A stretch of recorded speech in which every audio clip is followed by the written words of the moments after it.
നമസ്കാരം. വേറൊരു വോയിസ് എവിടുന്നോ വന്നല്ലോ. അപ്പോൾ ഈ കാണുന്ന സംഭവം ഒരു മ്യൂസിയത്തിൻ്റെ അമ്മാവനായിട്ട് വരുമായിരിക്കും. ഞങ്ങൾ ചെറിയൊരു കാർണിവലിന് വന്നതാണ്, പൊന്നാനി. യെസ്. അപ്പോൾ അതൊക്കെ കണ്ട് കടകളും പിന്നെ നമ്മളെ ആളെ പറ്റിക്കുന്ന ഗെയിമുകളും ഒക്കെ കണ്ട് രസിച്ച് ആഘോഷിച്ച് ഇങ്ങനെ നിൽക്കുമ്പോൾ അച്ഛൻ അവിടെ പോപ്കോൺ നിന്നുകൊണ്ടിരിപ്പുണ്ട്, ഞാൻ കൈയിട്ട് വരുന്നുണ്ട്. അങ്ങനെ സന്തോഷിച്ചിരിക്കുമ്പോൾ അതാ കിടക്കുന്നു പെരുമഴ. വാവ്, എല്ലാവരും എങ്ങോട്ടൊക്കെയോ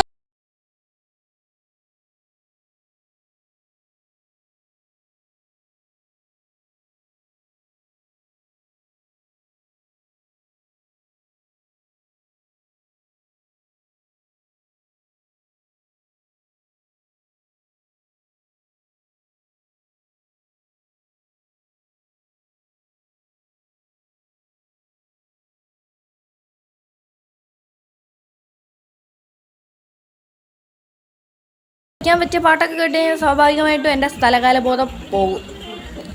ഇപ്പം നേരത്തെ കണ്ട ആ ബാക്ക്ഗ്രൗണ്ട് നല്ല രാത്രിയായപ്പോഴത്തേനുള്ള സംഭവമാണ് ഇത് കണ്ടത്. ഏകദേശം ഒരു നമ്മുടെ വെള്ളച്ചാട്ടം പോലെ സെറ്റ് ചെയ്ത് വെച്ചേക്കുവാണ്. അതാരാ ഇരിക്കുന്നത്? ഞാൻ. അവിടെ ഒരാളിരിക്കുന്നു. യെസ്. അത് പിന്നെ ഞാൻ ചെറുതായിട്ടൊരു 3D എഫക്റ്റ് ഉള്ള ഒരു ഇത് കാണാൻ പോയതാണ്. കുറച്ചൊക്കെ ഞാൻ പേടിച്ചു, കാറി കൂവി, ചെവി അടച്ചു വെച്ചു, അത്രയൊക്കെ തന്നെ. അപ്പോൾ ഓക്കെ, ടാറ്റാ.